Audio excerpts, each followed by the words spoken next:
let me go ahead and get started. Welcome to the Support Service Center. This building was it's about 30 years old. When we acquired it last year, it was 4 walls. It's about 28,000 square feet. And as we go through here, what you'll see is that we've renovated about 7,000 square feet, the first half or the first third of this building, into offices. And then we'll actually go out into the warehouse itself, and you'll see that about another 20,000 square feet of actual warehouse storage space. Okay, something that we've been looking at for many years in the district as far as a need in the district, and we've been able to consolidate over here a number of operations by doing that. We've always had a need for some of our storage spaces that you've probably seen if you were at Penndale or some of the other schools, all the trailers that we've had lined up with storage along that we've been able to now bring over here and consolidate a lot of our runs and so forth. We also brought all of our plant operations out of Penndale, out of the basement of Penndale, and all their operations are over here now with all of our district maintenance people, to include our plumbers and HVAC and electricians. All those guys are housed over here now. We also took out of Penndale our Science Resource Center, so we freed up a couple classrooms in Penndale also, and you'll see that operation as we have that over here. And North Wales, we actually brought over the book depository out of North Wales. So we actually consolidate a lot of operations. We're kind of piecemeal throughout the district into this operation over here. Also probably noticed some big yellow taxi cabs parked in the back. So we were actually also consolidate and bring over some temporary parking that we had at Walton Farm and actually consolidate that and make that permanent parking over here. So we've got about 20 buses over here also that operate out of this facility. You'll be able to see how we actually operate on that too. Out ESC, we also brought over our purchasing office, so that's over here. All of our purchasing obviously is over here now, and our copy center that used to be in the educational support center is also over here, so we've consolidated that. So it really is truly a consolidated operation, so that we have one-stop shop for all of our supplies and copy needs and all those things. We're going to go on a tour probably around this way and actually go through the copy center, and we'll end back over here in probably 10 or 15 minutes. It shouldn't take too long. Snacks and desserts will be at McDonald's on your left, which is down the road a little bit on Main Street. So, any questions if we go along? Please ask as we go, and we'll try to accommodate and hopefully have answers for those, and we'll get you through. Irene will hopefully take up the rear. It's kind of a kindergarten class. Let's all stay together so we don't have too many stragglers as we go through. Thanks. And no picking things off the shelves, right. Basically, I'm sorry, this is when you actually come into the building right here. We do have double access doors which are secure to buzz people. We've got them open right now so that people can actually come in, but it is a buzz-in system where you actually do that. You go through the rest of the building. When we get out in the warehouse, you can smile because you're always on camera. We have many cameras throughout the warehouse facility for security purposes, and then we have cameras outside the buildings also as we go through. In here we consolidated all of our plans and storages for all of the plans that we have for our buildings and so forth, that John Strobel and his maintenance crews are all in a storage room. And then we'll actually go into the copy center as we move in here. This is a full production copy center, if you can hear me. And hey, we got a couple other people that have added on here. This is a full production copy center that used to be in the Educational Service Center. We do about 1.5 million copies a month out of here. And just to put that in perspective, district-wide we do almost 4 million copies a month. So 1.5 million of them actually come out of this location right here. This was actually designed by our Xerox people. We basically said, hey, we've got a new space, and if we're starting from scratch, how should we lay it out so that we had our work? You'll see with most of our offices, as you see it down here, we're going to go through double doors, and all of these outside offices have double doors so that we can actually take pallets of paper in and out. As you can see, it's big enough that we can just bring pallets in and we're not have to hand carry everything. So we've tried to do those accommodations as we go through here for efficiencies and to help with our workflow. Okay? Cindy is obviously most of you probably know Cindy. She runs our copy center and keeps everybody happy.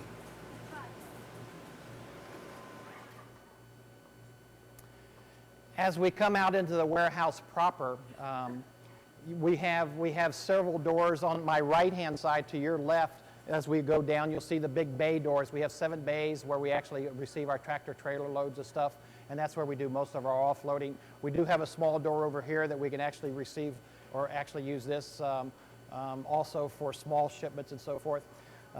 Behind you, you see where we are actually stacking all of our copy, once the copy projects are done from the copy center, so that they're picked up by the courier and they actually go out when the courier goes out.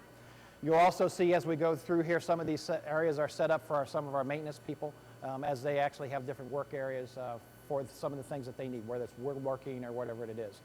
The door behind us on the right-hand side is where Bobby Casser, that's where they make all their keys and have all their master keys and everything else is also made over here.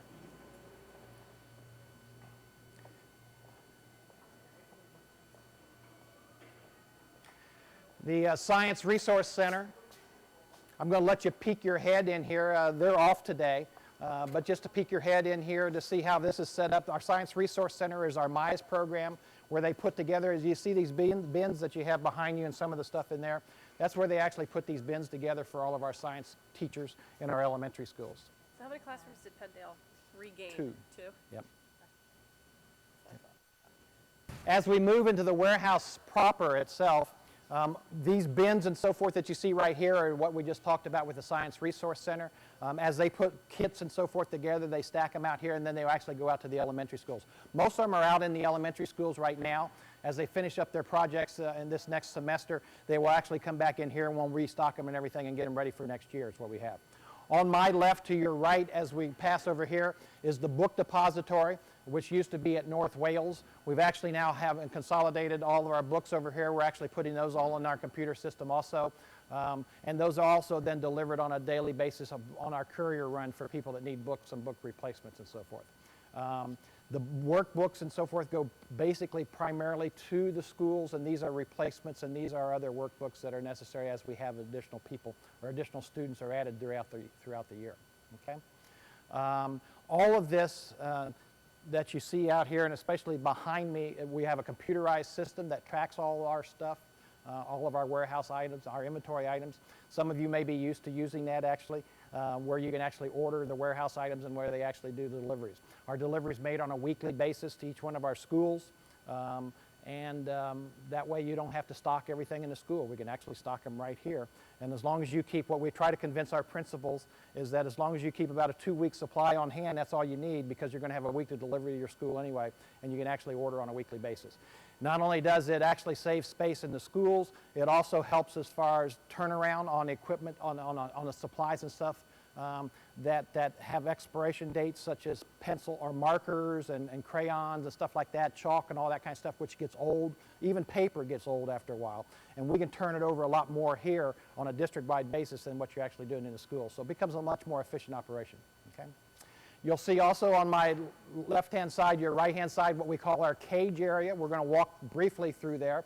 On the right and out here, the bulk expand that you see right here, we actually receive everything in bulk quantity. As you can see, it's still in pallets, and as we go through that, it's actually stocked up in big boxes and so forth. Our system is such that we receive our bulk quantity here. When we need to unload and break it down into smaller quantities so that you can get it delivered to your school, we put it in the cage area. So in the cage area, you see all the individual items that have been broken down out of the bulk quantity that we receive. So we actually take everything out of the cage area, and that's the cage area. It's secured again because that's items are easily perishable, or they could walk away if you're not careful. And so that's why we actually have a little bit more security on that instead of someone walking away with a big box of stuff. We have an area, as you can see right in here too, that we have actually planned ahead of time so that if we need to get computers or anything else, we can actually store them in here. And again, all of our entryways and gates and everything are all double entry, so we can just roll pallets in and out of that operation. So that orders would be made through the computer system, almost like a purchase order. I think a lot of you have been trained on that. And then they would actually fill the order in here through the individual items. Then as these items and quantities get drawn down, then they will actually restock the cage area from out in the big and tear down our bike boxes out there. So that's the kind of way the flow of the operation really goes. Okay? And we'll walk through our cage area. And as you can see, even in the first page right here, as we're talking about all the different colors of paints and everything that we actually have, it's just a wide variety of things as we walk through.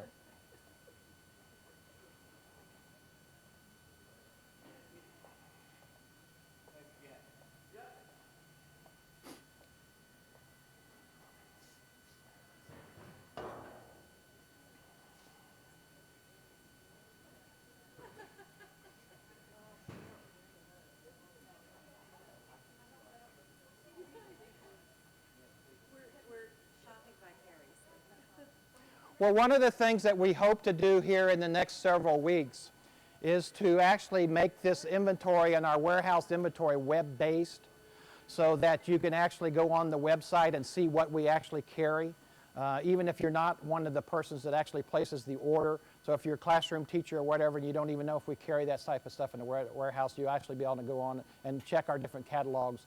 It's all menu-driven and word-driven also, so you can actually put a phrase in and it will bring up all the different, you put pencils and it'll bring all the different pencils up and everything that you have. And we're getting to the point where we're trying to get pictures of those items too, so you can actually see what we're talking about in some cases. So again, we've only been in operation here. This building actually been in operation since this summer. We actually opened this up in August, if you remember, and started operation. So we're less than a year old right now. So we're still walking, taking some baby steps, and trying to get this even more efficient for our operations. Again, on this end is where we receive all of our supplies, and most of our orders are actually received in bulk quantity here. Our district truck also does their deliveries out of the one bay over here when we actually load that up for our weekly deliveries. We have our office here for Scott, who is playing now with his forklift, and he's our head warehouseman, and he actually keeps everything straight over here, keeps everything organized for us. We'll walk this way.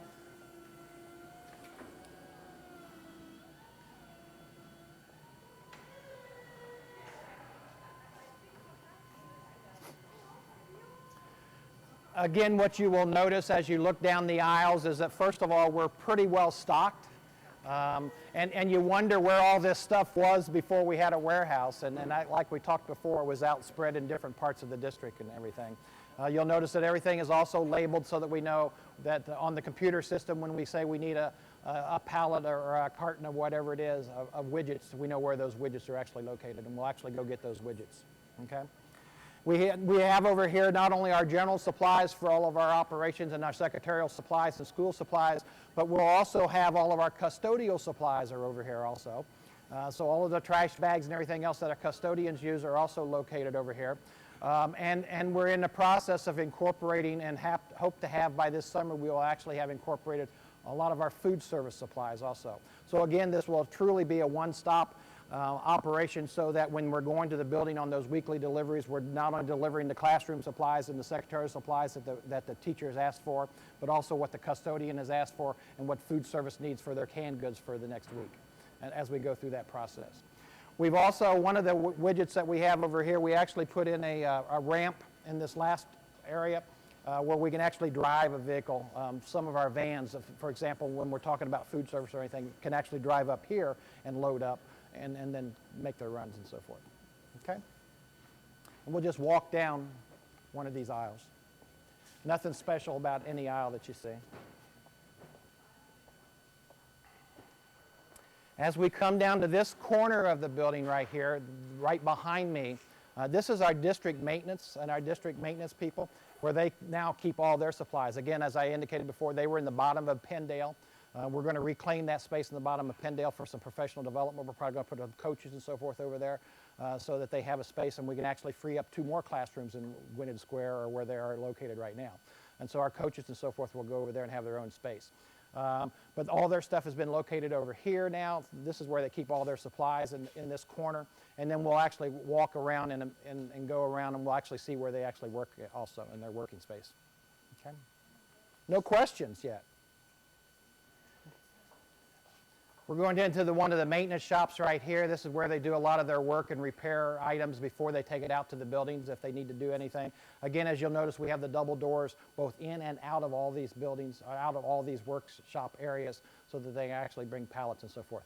The other thing I want to point out is that we actually have access, and we can actually control access to any section of the building. So if we wanted to basically just make sure someone was working in this building, or if someone was going to be working in the offices, for example, over the weekend, we can control the access so that they can't actually get out in this area. So each of these are controlled separately on access.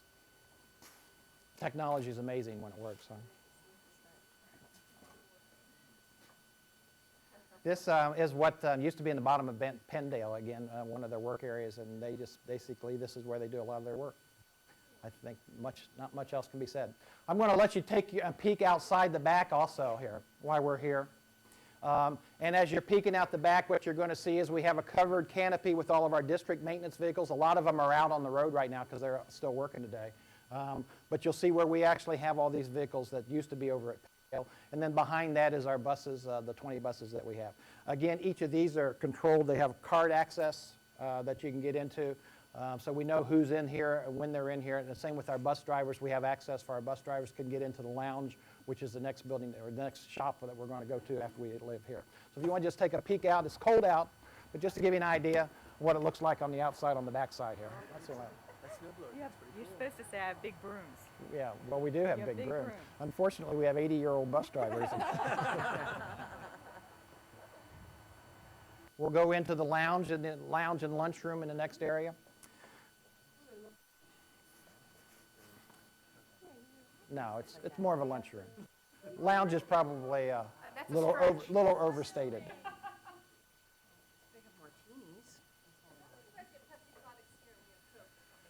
That's a long story. Well, actually, we're in the process of probably switching. Yes. We're looking at that. Hey, now make sure you edit this part of that, okay?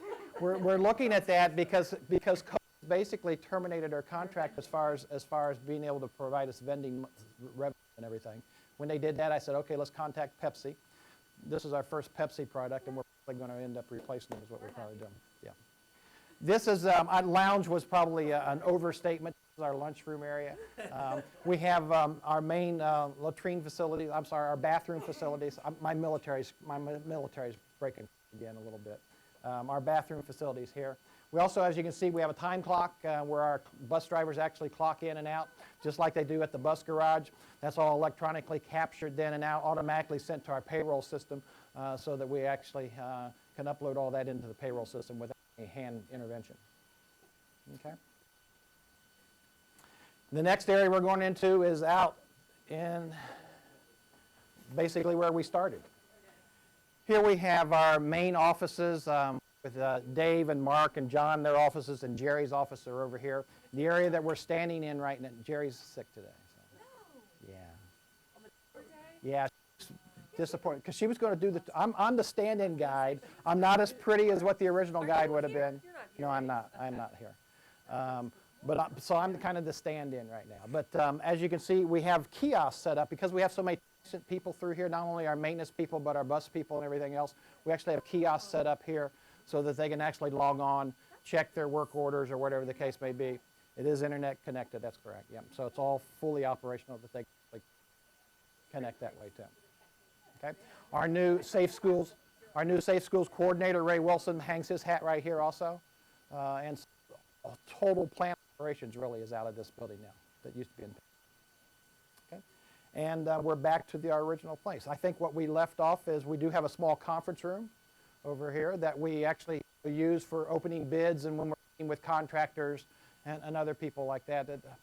It holds about 10, 12 people is all, so we have a small conference.